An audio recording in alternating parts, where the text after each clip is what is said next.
Nou vriende, ek gaan vra vir almal wat al die manspersone wat wil staan, as daar dames is wat wil staan, u is baie welkom. Ons gaan nou saam bid.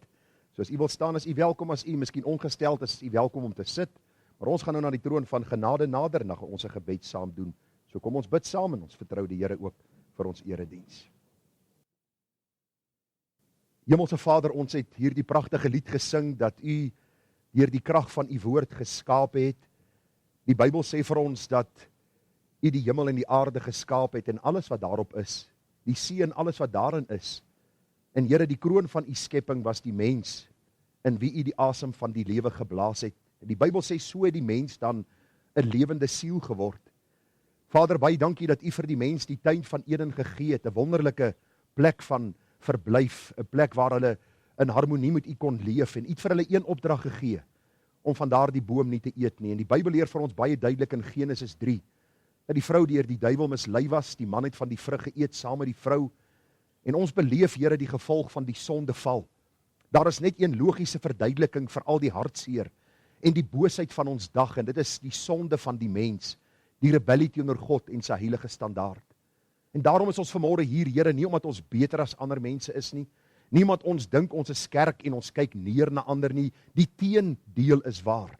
Ons is ook sondaars uit genade gered. Hierdie is maar 'n hospitaal waar pasiënte behandel word.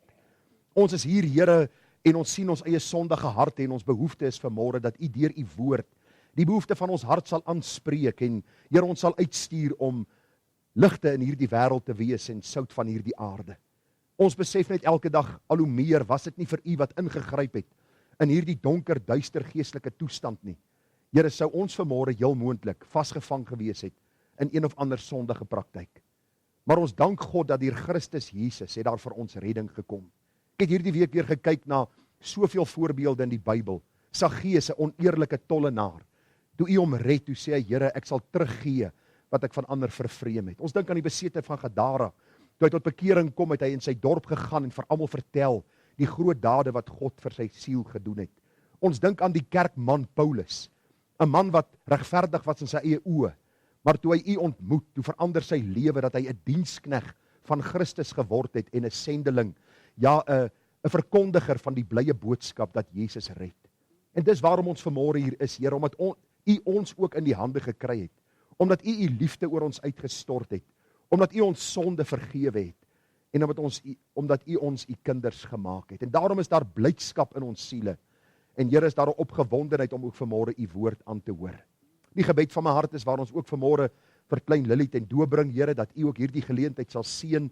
Gebruik dit, Here, tot eer van u naam, tot uitbreiding van u koninkryk, en mag u uself verhoog en verheerlik in hierdie hele byeenkoms en alles wat hier sal gebeur. Gemeente, genade, barmhartigheid en vrede word vir u geskenk van God ons hemelse Vader en van ons dierbare Here Jesus Christus.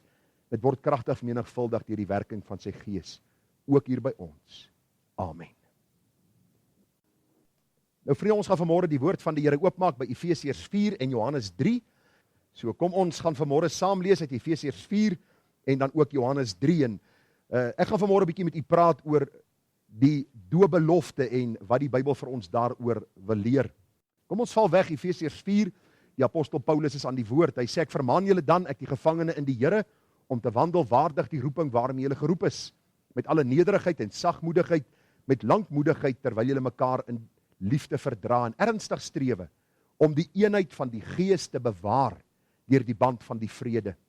Dit is een liggaam en een gees, soos julle ook geroep is in een hoop van julle roeping.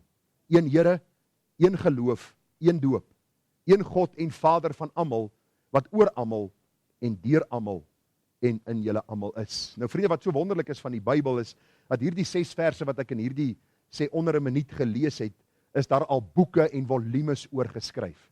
Dis hoe diep en ryk God se woord is, en gaan ek vir julle ietsie vandag sê van hierdie waarhede wat opgeteken is in hierdie paar verse. Nou kom ons by die vertelling uit, hierdie pragtige vertelling waar 'n man na die Here toe gekom het. Die man se naam was Nikodemus.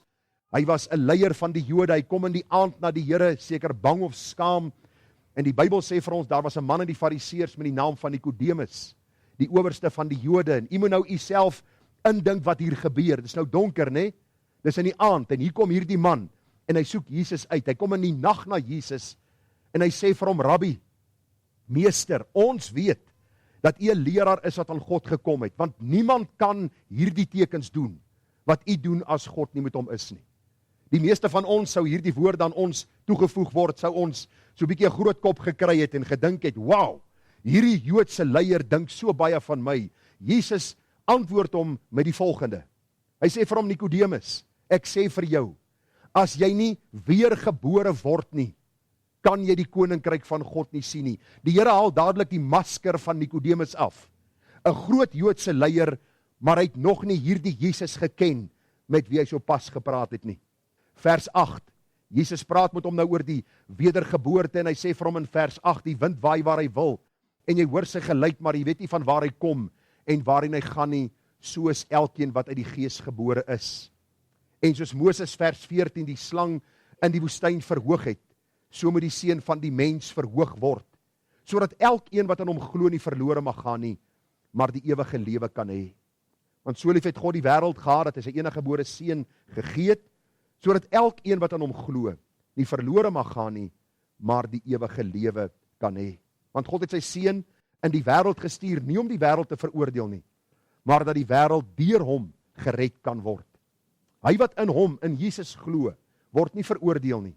Maar hy wat nie glo nie, is alreeds veroordeel, omdat hy nie geglo het in die naam van die enige gebore seun van God nie. En wat is hier die oordeel? Dit is die oordeel, dat die lig in die wêreld gekom het, en die mense het die duisternis liewer gehad as die lig, want hulle werke was boos. Want elkeen wat kwaad doen, haat die lig en kom nie na die lig nie, dat sy werke nie bestraf mag word nie. Maar hy wat die waarheid doen, kom na die lig, sodat sy werke openbaar kan word, dat hulle in God gedoen is. Ons gaan net hierdie paar verse saam lees. Ek vertrou dat die Here die woord sal seën en heilig aan u hart. Ons gaan vanmôre met u praat uit vers 3 van Johannes 3. As iemand nie weergebore word nie, kan hy die koninkryk van God nie sien nie. Ek praat vanmôre met u oor die gedagte wedergeboorte, die vervulling van die doop belofte. Nou vriende, as ons 'n kind ten doop bring, is daar baie waaroor ons kan praat. Ons kon vanmôre met u gepraat het oor kinderopvoeding en die belangrikheid van kinderopvoeding. Ons kon bietjie met u gepraat het oor die kind se verantwoordelikheid in kinderopvoeding. Ons kon met u gepraat het oor foute in die opvoedingsproses. Ons kan met u gepraat het oor kinders as 'n geskenk uit die hand van God. Daar is so baie temas wat ons kan hanteer by die doop van 'n kind, maar vriende, soos u my ken, probeer ek by die doop van 'n kind altyd bly by hierdie bepaalde saak op hande, naamlik om te praat oor die belangrikheid van die doopbelofte en hoe die Here dit ook in sy woord vir ons opgeteken het. Nou ons beleef 'n tyd, vriende, waar mense 'n geweldige teekanting het teen die kinderdoop of die besprinkelingsdoop wat ons vanmôre dan toegepas het. Baie mense sê vir ons en beskuldig ons soms en sê, luister, dit wat julle doen is nie 'n Bybelse saak nie. En ek gaan vanmôre vir u probeer verduidelik uit die woord waarom ek soos R.C. Sproul staan by die kinderdoop teenoor Dr. John MacArthur wat staan by die onderdompelingsdoop. En glo my, al twee van hulle is groot helde vir my. En ek is nie vanmôre hier om verdeeldheid te saai nie, maar vir u te sê waarom ek staan by hierdie beginsel en waarom ons vanmôre hierdie kind ten doop gebring het en wat God se belofte in sy woord is van die Ou Testament tot en met die Nuwe Testament en waarom ons hierdie voorreg het om hierdie saak vanmôre dan te kon toepas. Nou vriende, ek wil begin deur 'n paar vrae en ek het daar in hakkies gesit, soms beskuldigings wat aan gereformeerde kerke gegee word wat die kinderdoop toepas. Baie sal vir my sê, en glo my, ek was al in horde gesprekke oor die saak en ek sê dikwels vir mense, ek wil nie beklei daaroor nie. Kom ons praat soos groot mense oor die saak. En kom ons kom elke keer terug na die Bybel. Nie na opinie, nie na oorlewering, nie na redenasies nie. Ons kom terug na wat God se woord in die konteks sê van Genesis tot Openbaring, want die hele skrif is deur God ingegee. Jy kan nie die Nuwe Testament verklaar as jy nie die Ou Testament verstaan nie. En ons kan nie die Ou Testament toepas as ons nie die Nuwe Testament het om te lees nie. Baie belangrik, die mense sê vir jou en het al dikwels vir my gesê, wys vir my een kind in die Bybel wat gedoop is. En ek gaan vanmôre dit doen. Ek gaan vanmôre vir u dit wys. Die volgende gedagte wat na vore kom in my gesprekke wat ek gehad het, hulle sê vir my, 'n kind verstaan nie eers wat gebeur as hy gedoop word nie, waarom hulle dan nog doop? En my antwoord is gewoonlik, ook wanneer hulle ingeseën word, verstaan hulle niks van die inseëning nie. En dan ook verstaan hulle nie wat is 'n mes en 'n vurk en 'n lepel nie. Hoekom gee ons nie vir klein Lily 'n lekker groot slagmes en sê vir haar my kind speel met hom nie? Want sy verstaan nog nie die gevaar van die mes nie. Sy verstaan nie wat dit is om sekere dinge te doen, self te eet, haarself skoon te maak en al die dinge te doen nie so. Dit beteken nie omdat 'n kind nie nou verstaan ons mag nie iets doen of iets leer vir hulle of hierdie sakrament van die doop toepas nie. Baie belangrik dat ons sal sien, die Bybel sê ons moet ons kinders onderrig en laat onderrig oor hierdie sake. Mense wat oor die kinderdoop 'n groot saak het, sê ons volg 'n rooms-katolieke praktyk deur kinders te doop of te besprinkel. Nou vriende, geen gereformeerde kerk waarvan ek weet of protestantse kerk verstaan die doop soos die Roomse kerk nie. U sien die metode van doop en hierdie metode van toepassing van die doop verander niks aan dit wat die skrif vir ons leer oor die belangrikheid van die doop nie. Ek het eendag met 'n man gepraat en hy sê vir my, maar luister, kinderdoop is 'n Rooms-Katolieke kerk praktyk. Toe sê ek vir hom, al die kerke wat ons vandag teestaan, kerke soos die Mormoonse kerke, die Jehova Getuies, ken jy hulle? Jy al gehoor van hulle? Ons sit gewoonlik 'n bordjie voor ons deur en sê ons, nou Jehovah Witnesses. Geen Mormone in hierdie erf nie. Hulle almal onderdompel, weet jy dit? So met ander woorde, dit is 'n swak redenasie om 'n saak te maak wat 'n Bybelse saak is. Ek sê dikwels vir mense, moenie uit die praktyk met my kom redeneer nie, kom redeneer uit die skrif met my, dat ons kan hoor wat sê die skrif. Hierdie is nie 'n Rooms-Katolieke praktyk wat ons toepas nie. Gaan lees die kerkgeskiedenis, die kerkvaders het besprinkeling toegepas by kinders, want ons gaan sien die Bybel gee vir ons die opdrag. As 'n mens die Bybel vir die eerste keer lees, sal jy jou laat onderdompel. Nou ek gaan nie veel vanmôre oor die besprinkeling teen onderdompeling sê nie, maar baie interessant, ek het so tyd teruggekom by 'n boekwinkel wat aan 'n baptiste kerk behoort. En ek kom by hierdie boekwinkel wat duisende boeke het en ek vra die vrou wat werk daar, want hulle het geweldig baie boeke van Dr. J.E. Adams. Wie van u het al gehoor van hom? J.E. Adams is 'n man wat oor die 100 boeke geskryf het, 'n geweldige goeie beraader en al sy boeke is daar en ek vra vir haar, het julle die boek The Meaning and Mode of Baptism? Nee, sê sy vir my. Ek sê, hoekom nie? Julle het al sy ander boeke, hoekom het julle nie hierdie boek hier nie? En ek het so grappie van vertel, wat sy nou nie gedink het is snaaks nie. Maar los die grap vir 'n ander tyd. Die gedagte was net gewees is, dat wanneer ons kyk na die metode van doop, is die Bybel baie duidelik, dat onderdompeling 'n vreemde aspek was vir die vroeë kerk van die Here Jesus. Dit was nie iets wat algemeen toegepas was nie. Volgende redenasie wat ek al gehoor het, wat mense vir my gee is, jy's ongehoorsaam as jy jou nie laat doop of onderdompel nie, want Jesus self is deur Johannes gedoop. Baie van u het miskien al vir mense gesê en voer hierdie redenasie. Sê gou vir my, die doop se toepassing is dat ek in my ou lewe wegsak en ek staan in my nuwe lewe op. Stem jy saam? Dis wat die mense leer rondom dit. Het Jesus 'n ou lewe gehad? Het hy 'n sondige lewe gehad? So ons moet versigtig wees om te sê hy was onderdompel en hy het sy ou lewe opgestaan in 'n nuwe lewe. Die Bybel sê sodat alle geregtigheid vervul sou word.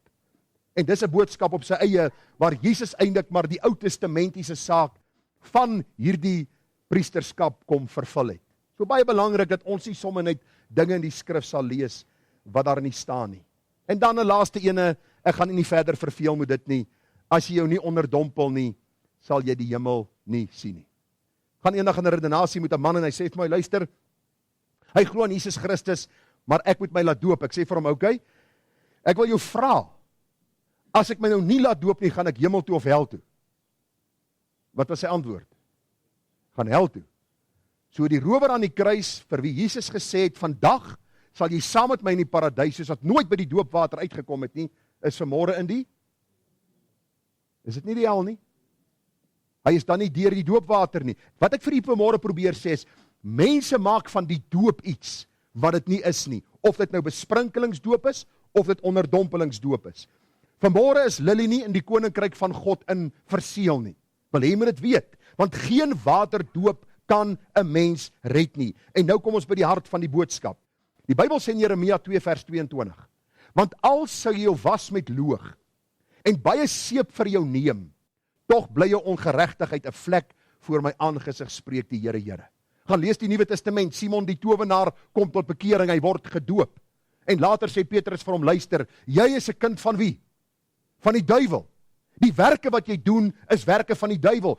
Wat die Here vir ons eenvoudig wil sê, of jy besprinkel is of onderdompel is, as jy nie weergebore is nie, sal jy die koninkryk van God nie sien nie. En dis vanmôre die hart van die boodskap. Wedergeboorte is die vervulling van hierdie belofte, wat deur die ouers afgelê is vanmôre, wat ons dan ook vir Lily sal leer. U sien, water kan jou sonde skuld voor God nie wegwas nie. Een van my vriende, ek dink is al 3 of 4 keer gedoop. En sy lewe het nog niks verander nie. By elke nuwe kerk wat hy kom, gaan hy deur een of ander bekering, hy word gedoop en hy kom terug en die laaste is erger as die eerste. Waarom? Want water kan nie jou sonde skuld afwas nie.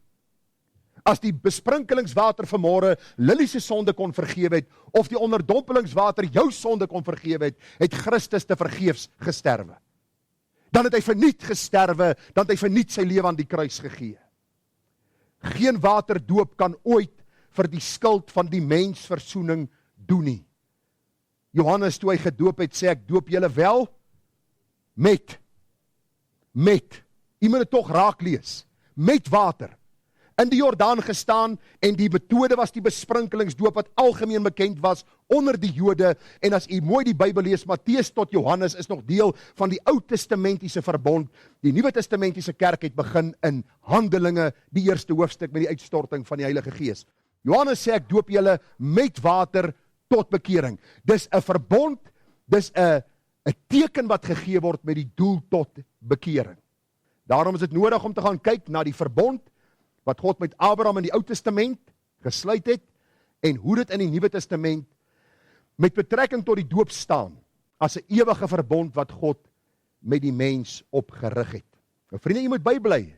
Ek is vanmôre soos 'n Ferrari. Ek het baie om deur te gaan, ek sien die tyd hardloop. So ek gaan probeer om vanmôre vir u soveel as moontlik te sê en so kort as moontlik tyd met die gebed dat u sal bybly, en as u enige vraag het na die tyd, is u welkom om te vra. Waarom gaan ons by die Ou Testament begin? Wie kan vir my sê? Want 2 Timoteus 3 vers 16 en 17 sê die hele skrif is deur God ingegee. Baie mense wat die onderdompelingsdoop voorstaan, staan vas by die Nuwe Testament. Hier staan dit, kyk hier staan dit. Hulle doen nie goeie navorsing oor die woorde wat in Grieks geskryf was, of die woorde wat in die oorspronklike taal na vore kom nie. Daar is nie regtig studie wat gedoen word nie, en daar word aannames gemaak. Kom ons gaan terug na Abraham. Wie was Abraham? Die vader van die gelowiges. En ek is nie vanmôre Israel as ons gered is nie. Ons is deel van die geestelike nasate van Abraham. Kom ons kom by Abraham uit.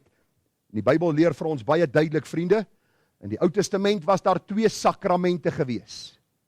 Die besnydenis, dank die Here, ons pas dit nie meer toe nie, want ons is nie Jode nie. En die Pasga was die ander ene. Die besnydenis was, hoeveel keer kon die besnydenis toegepas word? Eenmalig. En die Pasga was elke jaar herhaal. In die Nuwe Testament vind ons die doop en die nagmaal.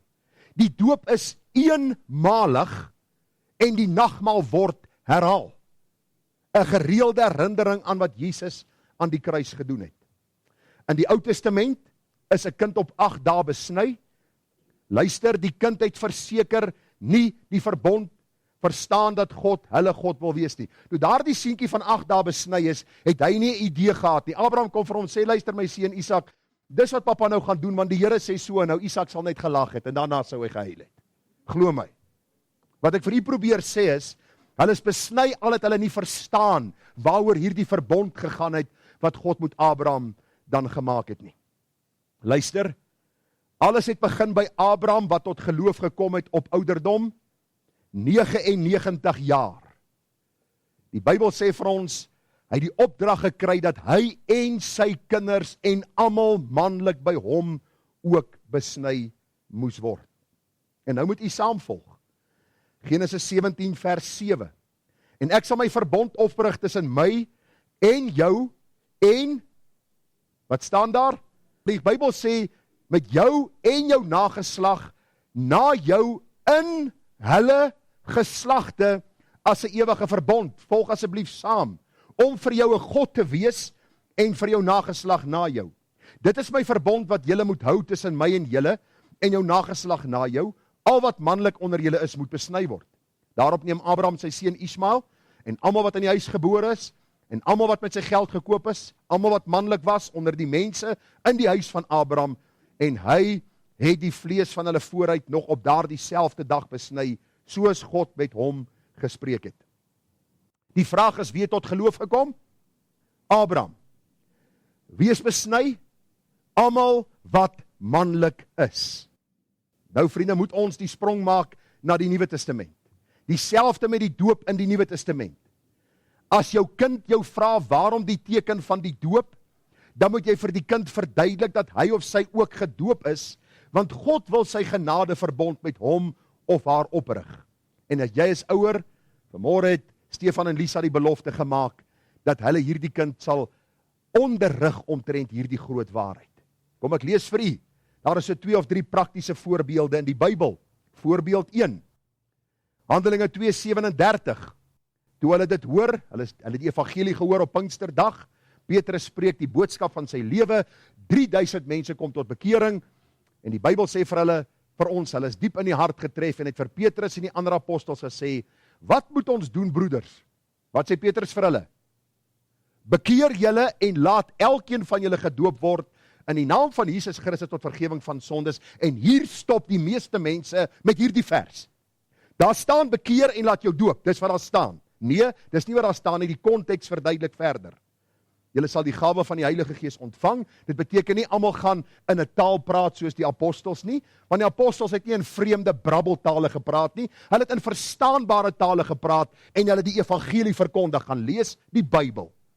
Moenie luister wat pastoor so of dominee so of dokter so of profeet so of wie ook al vir jou sê nie. Gaan lees die Bybel. Hulle het in verstaanbare tale gepraat om die evangelie te kommunikeer.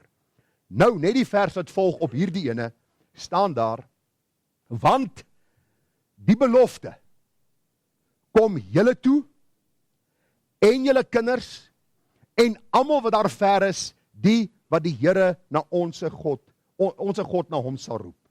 Die King James sê dit so, for the promise is unto you and to your children and to all that are afar off, even as many as the Lord our God shall call. Baie belangrik dat ons hierdie waarheid sal sien. Hierdie belofte kom julle en julle kinders toe. Die praktiese voorbeeld, Handelinge 16:14. En 'n vrou met die naam van Lydia, 'n purperverkoopster. Nou vriende, eendag het 'n predikant gesê, en ek wil net vir u sê, dit is nie so nie, maar hy het gesê, sy was die eerste motorfietsverkoopster. Want sy was 'n purperverkoopster. Dis nie wat hier staan nie, purper was 'n materiaal. So, dit was nie 'n motorfietsverkoopster hierdie nie. Dit was 'n vrou, en die Bybel sê vir ons, dat hierdie vrou in Thyatira gewoon, sy was 'n godsdienstige vrou, en die Here open haar hart toe die evangelie gepreek was deur Paulus, en toe sy en haar gesin gedoop is, het sy by ons aangedring en gesê, as die oordeel dat ek in die Here glo, kom dan in my huis. Wie het tot redding gekom? Lydia. Wie is gedoop? Sy en haar huisgesin. Sy en haar huisgesin, almal wat aan haar huis was, is gedoop. Hoekom? Want sy het tot geloof gekom. Hierdie belofte kom julle toe, en julle kinders, en almal wat daar ver is. Handelinge 16:30-33, die tronkbewaarder van Filippi. Die Bybel sê vir ons, daar die tronkdeur het geskit, het oopgegaan, hierdie man is bewend, hy wil in sy swaard val, Paulus skree, asseblief met jouself nie skade aandoen nie. En hierdie tronkbewaarder val bewend voor hierdie gevangenes neer, en hy sê, meneere, wat moet ek doen om gered te word? Wat sê Paulus? Glo in die Here Jesus Christus en jy sal gered word, jy en jou huisgesin. Sê my, hoe laat in die aand het hierdie saak gebeur? 12 uur in die aand. Hulle het nie in hulle huis baddens gehad nie, hulle het nie swembaddens in hulle erwe gehad nie. Die waterreservoirs was beperk en bewaak deur Romeinse soldate. So moenie dadelik inlees dat hierdie man gedoop is, hy's onder die water in nie. Dis nie wat hier staan nie. Hy is gedoop, dis wat hier staan. Die Bybel sê dieselfde uur van die nag het hulle hom geneem en sy wonde gevas nadat hy tot geloof gekom het. Hy's gedoop, hy en al sy mense, 12 uur in die aand. Wie het tot redding gekom? Die tronkbewaarder. wees gedoop, hy en al sy mense. Dis wat die skrif vir ons sê. Vriende, die grootste gevaar wat ek sien.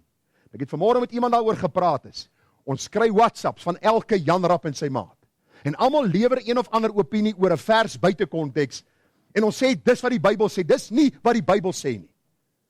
Ek het gisterand in ons huisgodsdienst die illustrasie gebruik. My vrou is lief vir lees. Mens, sy kan lees. Dis hoekom ek so vinnig praat. Want sy lees so vinnig. En ons het 'n ooreenkoms in die aande, as sy lees, dan met sy Mekili. So ek lê in die bed lekker en dan, as ek weer sien, is die boek omtrent klaar. So ek skor nie. Maar die gedagte, ek sê gisterand in die huisgodsdienst, as ek haar storieboek vat, en ek vat die eerste 5 bladsye en ek skeer dit uit. En ek gaan na bladsy 80 toe en ek skeer daar 5 bladsye uit, en ek gaan na bladsy 150 en ek skeer 5 daar uit en 5 op die einde, en ek maak het, voeg het saam en ek sê, hier's die boek. Kan jy verstaan waaroor hy boek gaan?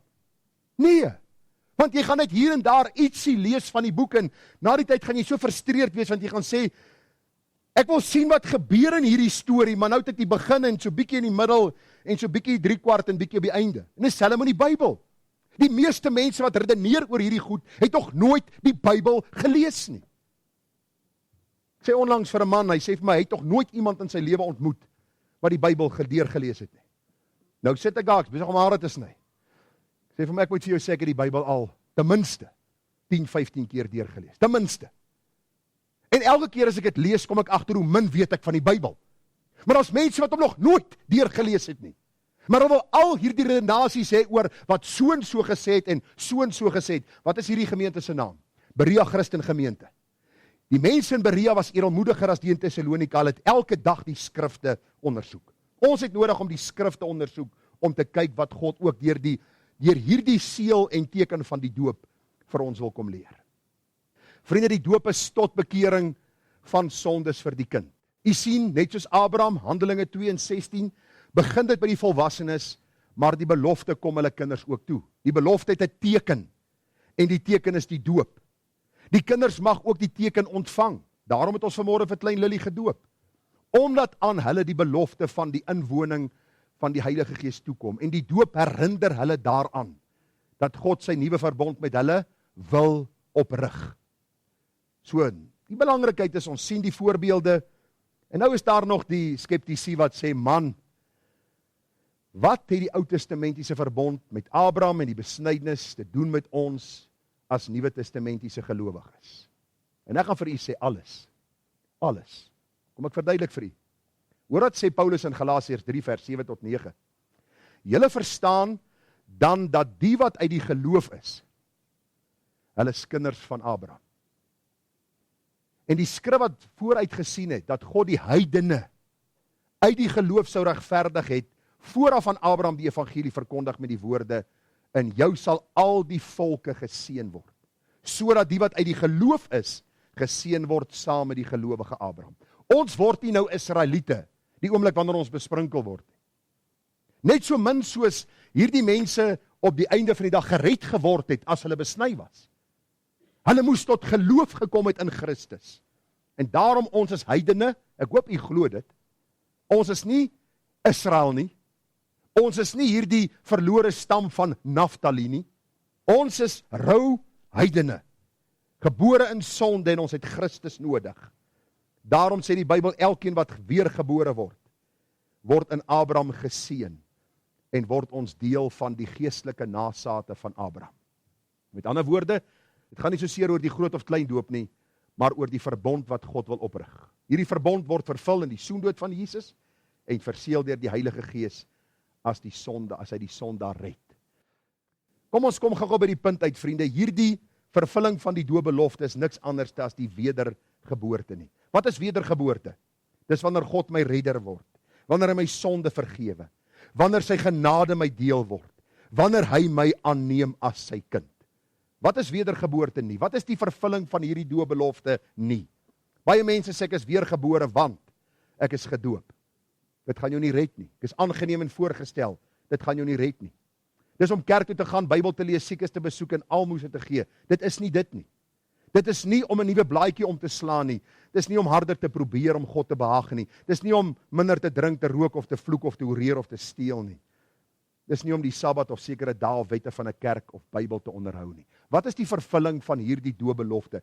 Wat is die vervulling van hierdie belofte wat die ouers vanmôre afgelê het toe Lily ten doop gebring word? Dit is die wedergeboorte. En wat is die wedergeboorte, vriende? Die wedergeboorte is 'n bonatuurlike werk van God in die hart van die mens. Onthou jy vir Abraham, ons is nog besig met hom, né? Wie van u kan vir my sê, wie was Abraham voor die Here hom kom red het? Hy was 'n afgode dienaar. Het u dit al gelees in die Bybel? Kom ek lees vir u. Josua 24 vers 2. Toe sê Josua aan die hele volk, so sê die Here, die God van Israel, oor kan die Eufraat het julle vaders van oudser gewoon, Tera, die vader van Abraham en die vader van Nahor, en hulle het ander gode gedien. Nou vers 3 is belangrik. Maar ek, sê God, ek het julle vader Abraham van oorkant die Eufraat geneem en hom deur die hele land Kanaan laat trek en sy nageslag vermeerder en Isak aan hom gegee. Abraham kom tot geloof voor die besnydenis, Isak kom tot geloof na die besnydenis. Die beginsel is, God roep ons tot bekering. U sit vanmôre miskien hier en jy dink, omdat ek as kind besprinkel is, omdat ek as groot mens onderdompel is alles nou reg en gaan ek hemel toe. Luister, as jy nie tot geloof gekom het in Jesus Christus nie, dan beteken die doop, groot of klein, onderdompeling of besprinkeling vir jou nie veel nie.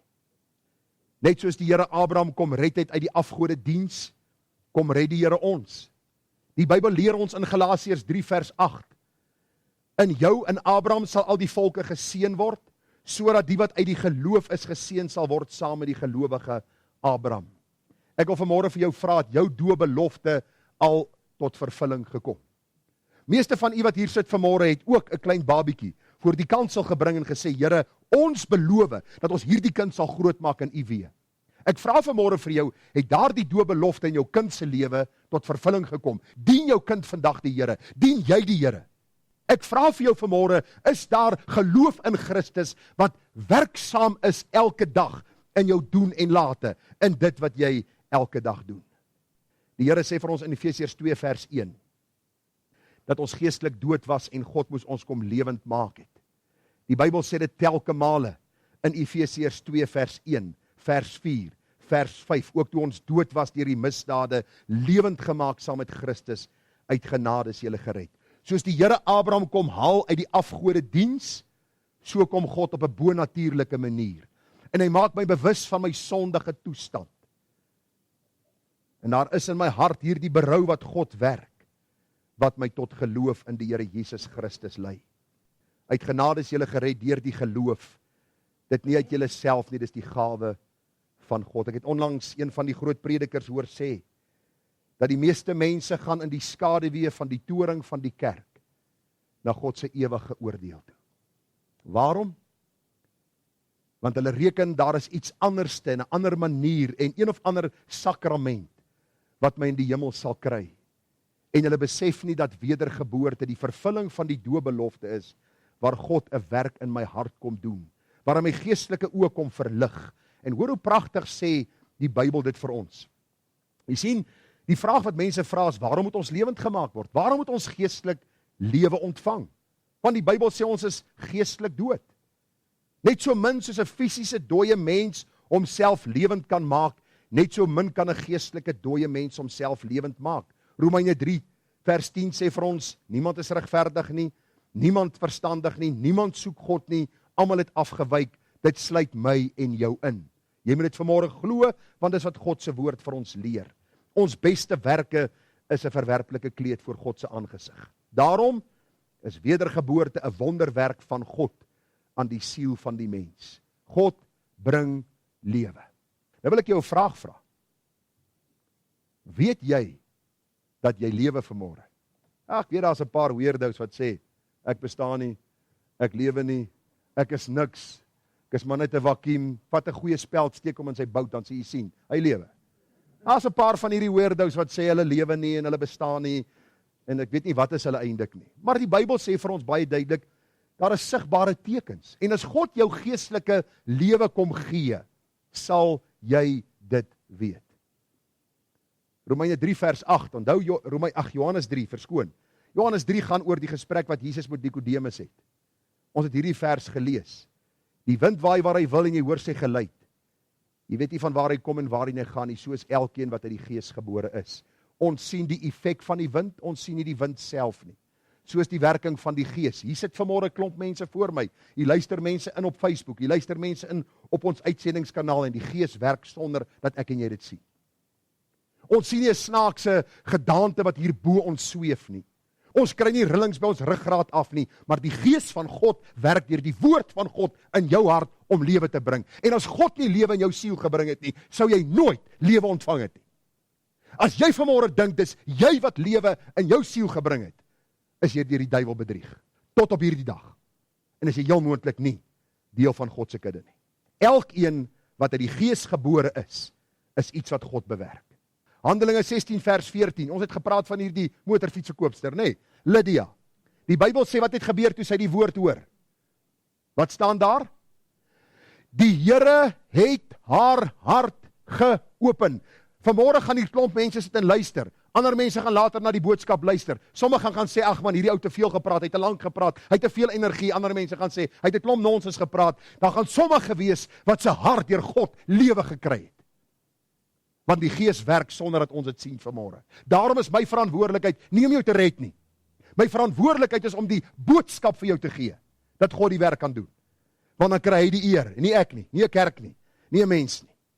Hoor dit staan in 2 Korintiërs 4 vers 6. Want God wat gesê het, dat daar duisternis lig moet skyn, wie kan gou vir my sê, waarna verwys Paulus hierso? Net om vir u so bietjie asem te gee. Jy kan opstaan as jy die antwoord wil gee. By mense het meer vrymoedigheid as ander. Maar hierdie vers gaan oor die skepping. God het gesê, dat daar duisternis uit die lig, of daar lig uit die duisternis moet skyn. Wie kon lig gebring het op aarde? Net God. Dit is hy wat in ons harte geskyn het, om die verligting te bring van die kennis van die heerlikheid van God in die aangesig van Jesus Christus. Glo my, ek was 6 keer 'n week in die kerk, van my geboorte af, tot en met ek klaar gemaak het met skool, en ek was 'n duiwel. Glo my, polisman, na die skool polisman, alles gedoen wat 'n polisman doen, en nog so ietsie ekstra. En toe breek daar 'n dag aan, op swartwater grensbasis, toe ek klaar my sigaret dooddruk en die kleerling man lees uit die Bybel en ek dink by myself, lees klaar dat ek kan aangaan met my lewe, terwyl hy lees, toe tref God se woord hierdie hart op 'n grensbasis en ek word bewus dat God my oortuig van my sonde toestand en ek gaan kniel daar langs 'n ou sinkkaja en ek roep na God. Waarom? Want die Gees van God skyn in 'n dooie sondige hart. Ek was deur al die kateksasie, ek was deur die doopproses, ek was deur alles, maar ongered, tot God in my hart geskyn het, en die verligting van die evangelie gebring het. Efesiërs 1 vers 4, hy het ons in hom uitverkies voor die grondlegging van die wêreld, hy het ons voorbeskik, om ons as sy kinders vir onsself aan te neem. Handelinge 13:48, toe die heidene die evangelie hoor, het daar gelowig geword, almal wat verordineer was tot die ewige lewe. Wedergeboorte is die vervulling van die doopbelofte, en in die eerste plek is dit 'n daad van God, dit is 'n werk van God. Hy doen iets in my siel. Ek gee hom nie my hart nie. Ek het niks om vir hom te gee nie. Want sover ek weet het hy my geskape. Ek behoort aan hom. Die Bybel sê alles behoort aan die Here. Die aarde en die volheid daarvan, die see, alles wat daarin is. So ek gee hom nie iets nie. Hy kom gee. Hy kom gee my iets. Kom ons probeer dit vir u verder verduidelik. Die tweede gedagte. Die vervulling van die doopbelofte is die wedergeboorte. Hierdie werk van God geskied op grond van die werk wat Jesus aan die kruis gedoen het. U kan miskien vir my vra, maar hoe het Abraham dan geweet van Jesus? Dieselfde hoe ek en jy weet van Jesus. Abraham het vorentoe gekyk na die koms van Jesus, die Messias wat beloof is en wat sou kom. Hy het gekom en ons kyk vandag terug. Ons het nie Jesus gesien nie. Wie van u het hom gesien? Moenie glo die pastoor op televisie en die profete en die sogenaamde apostels en al hierdie klomp leenaars op televisie wat vir jou sê, ons was in die hemel. Nou die dag sê een van hulle op sit Rof se program, The Supernatural. En Justin Peters het 'n program gemaak, Why the Charismatics Are So Weird. Want hierdie charismaat het gaan staan en toe luister hy af by die troonkamer van God, hoe God en Jesus praat. En toe kom vertel hy sy gemeente wat God hulle gesê het. So God moet bietjie die sekuriteit in die hemel opskerp, Want hierdie pastoor het die voorreg gehad om daar in die hemel in te kom en af te luister by die troonkamer. Dis die belaglikheid wat mense vandag na luister. Dis die belaglikheid van ons tyd en ons noem dit kerk van Jesus. Kerk van Jesus het ten doel om vir mense te sê ons moet weergebore word. Dis 'n werk van God.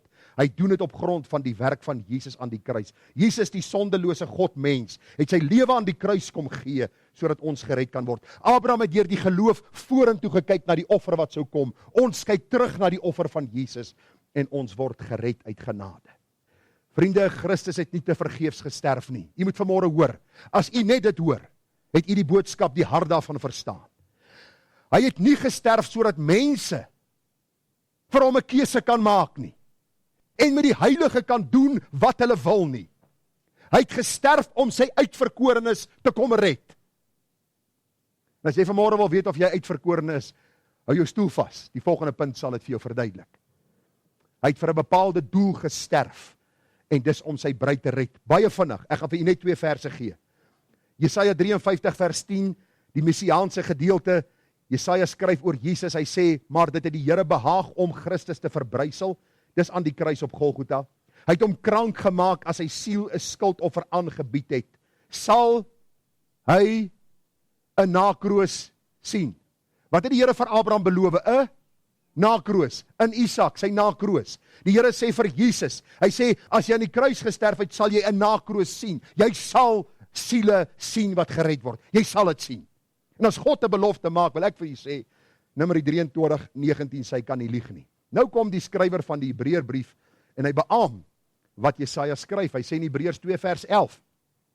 Want hy wat heilig maak, sowel as hulle wat geheilig word, is almal uiteen. Om hierdie rede skaam hy hom nie om hulle broeders te noem nie. Wanneer hy sê, ek sal u naam aan my broeders verkondig, in die midde van die gemeente sal ek u prys. En verder, luister, ek sal my vertroue op hom stel en verder, hier is ek en die kinders wat God my gegee het.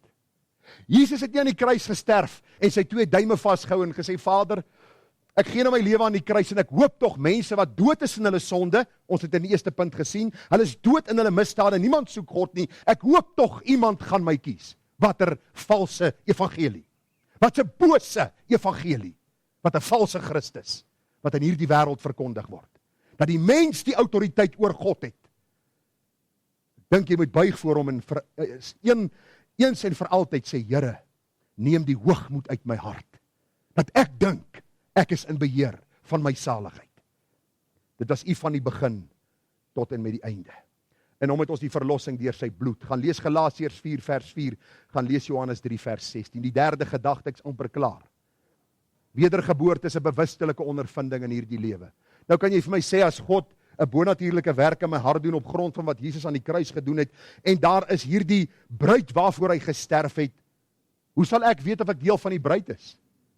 Eenvoudig, baie eenvoudig, het jy al tot bekering gekom.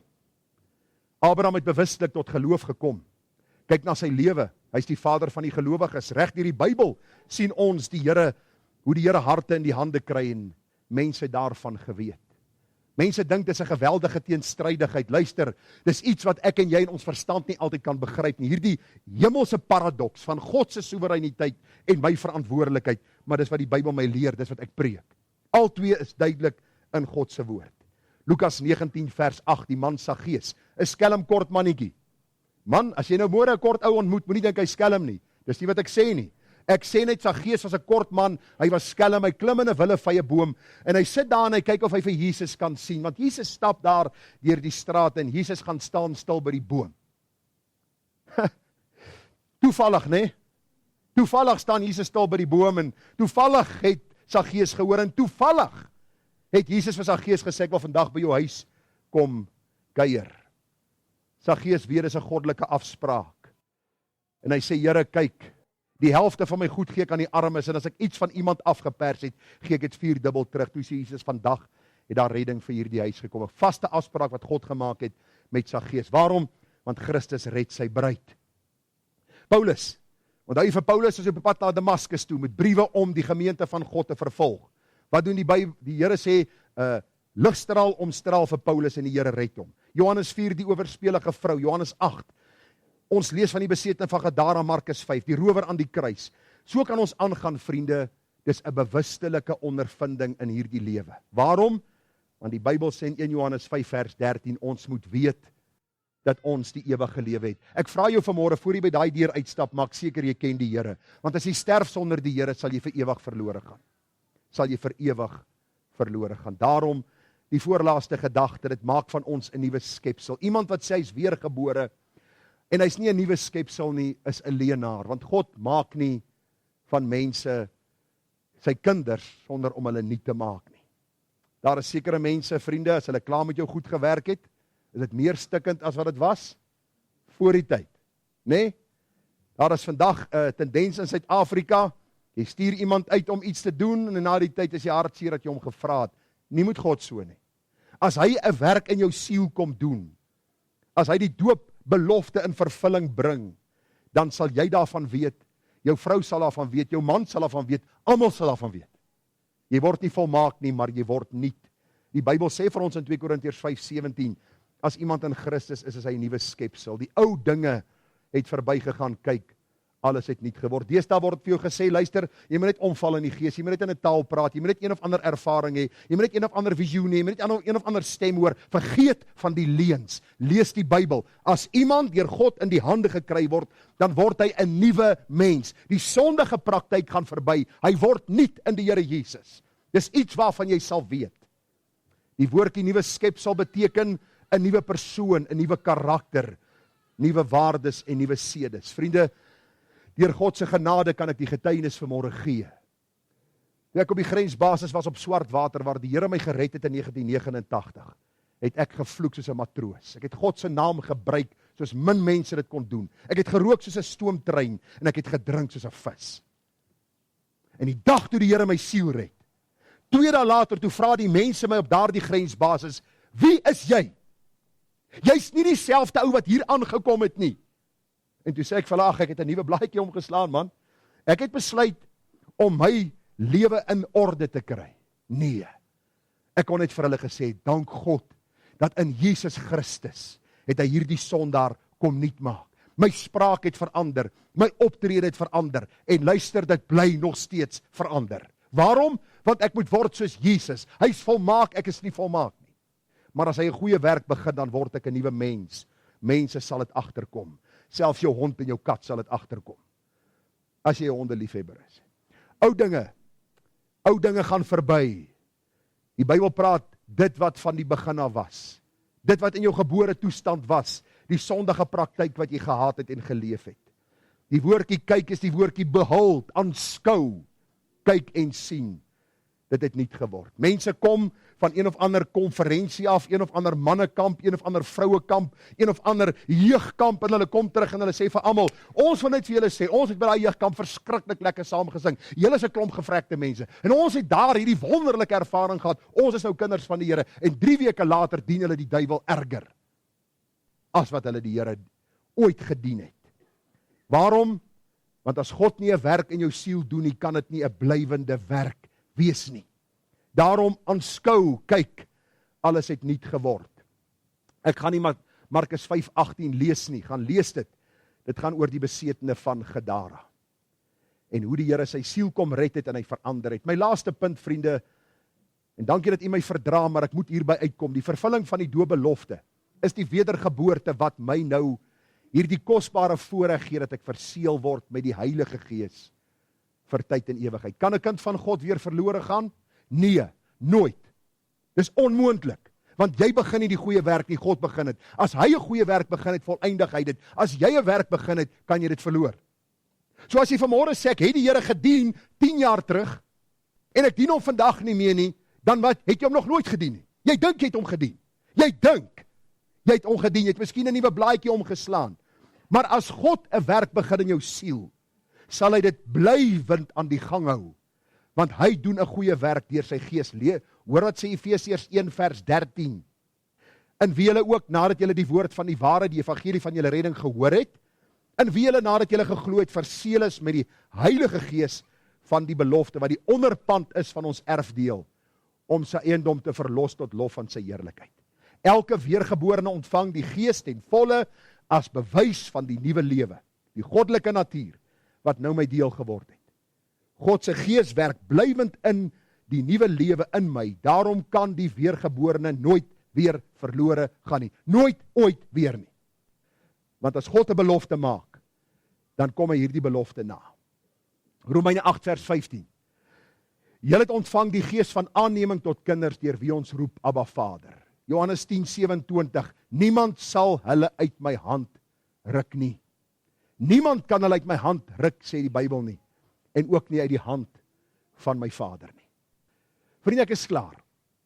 Die wedergeboorte is die vervulling van die doopbelofte. Ek kan ongelukkig nie alles sê wat 'n mens kan sê nie, dan gaan ek u regtig besig hou tot 12 uur toe. Maar die vraag vanmôre is, verstaan u dat wedergeboorte 'n bonatuurlike daad van God is? Op grond van die bloed van Jesus, 'n bewustelike ondervinding in die lewe, dit maak van die sondaar 'n nuwe skepsel en hy ontvang die Heilige Gees. Verstaan jy dit? As jy dit nog nie verstaan nie, het jy nodig om vir God te vra, open my hart, dat ek die wonders uit u wet kan raak sien. Ek wil jou vra vanmôre, het jou doopbelofte al in vervulling gekom by die kruis van Golgotha? Kan jy vanmôre sê dat ek as dooie sondaar mens, ek praat nie van fisies dood nie, maar geestelike dooie mens, wat geen behaag in die woord, in gebed en die dinge van God gehad het nie, dat ek nou 'n nuwe mens geword het? Kan jy vanmôre met sekerheid getuig dat die oue verbygegaan het, dat jy nuut is in Christus? Kan jy vanmôre sê dat jy wandel daagliks in die krag van die Heilige Gees wat nou in jou woon? Dit is die boodskap van die sakrament van die doop. Dat ons self weergebore moet wees as ons kinders ten doop bring, dat ons kinders hierin moet onderrig en dat ons moet weet, die vervulling van die doopbelofte is ons wedergeboorte waar ons nou as kinders van God lewe om hom te verheerlik. Mag die Here u seën met wysheid. Dit het ek miskien nie gesê het nie, dat jy sal verstaan die gedagte, die boodskap gevolg het. En as daar enige vraag is, vriende, wees welkom om te vra. En ons vertrou die Here dat u doopbelofte ook in vervulling sal kom. Kom ons bid saam. Vader, baie dankie dat ons hierdie groot waarheid vanmôre kon hanteer het. Die gebed van my hart is, Here, dat u ons harte deur u Gees sal trek, dat u geestelike lewe sal bring, dat ons sal uitroep om genade. Here, omdat u genadig werk in ons siele, en dat dit 'n blywende verandering sal bring in ons lewe, sodat ander Jesus in ons kan sien. Wat help dit? Daar is kerke op elke hoek van die straat, maar daar is nie kinders van God, weergeborenes, wat uitleef dit wat die kerk se boodskap moet wees, naamlik dat God in Christus vir ons die versoening aan die kruis kom bewerk het, sodat ons nou vir hom kan lewe, tot sy eer en tot verheerliking van sy naam. Here, seën hierdie waarheid en seën hierdie woord in ons harte en word u ryklik verheerlik, en ons bid dit met dankseggings. Amen.